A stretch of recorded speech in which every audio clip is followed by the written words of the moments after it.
Yeah. Well, Brian Brian and I grew up together, and we went to college together, and moved to LA together. And I taught him how to play guitar in college, and we started writing songs together. But not many, just kind of messing around, and moved to LA, where we met Alex, who's the bass player, and we met him and just kind of hit it off, and hanging out, having beers, and he was saying how he had just learned how to play guitar a couple years ago, and he had written some songs. Oh, let's hear some songs, and he showed us, and they were really good. And so we kind of started writing some songs together and kind of recording them just on little 4-track cassettes and stuff.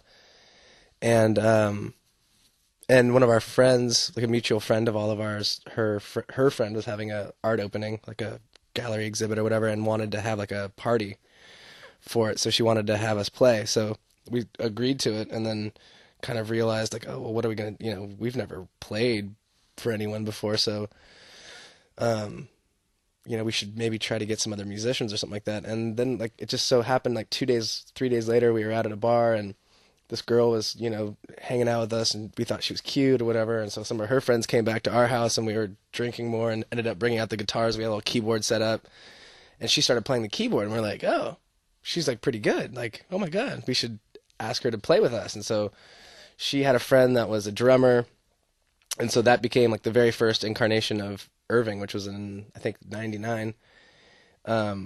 And we called ourselves Irving because we had to come up with a name, and her grandfather's name was Irving, so it just ended up working. But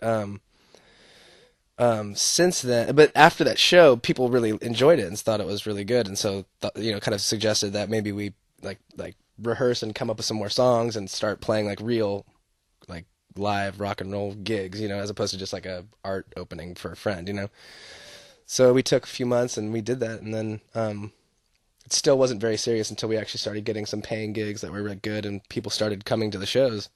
So we figured, all right, well, we better either just kind of keep it silly or whatever, or really take it seriously. And so we started that probably in 2000, 2001, and we had a bunch of songs, and so we decided to put out a record. So that's the long story, but that's how it started.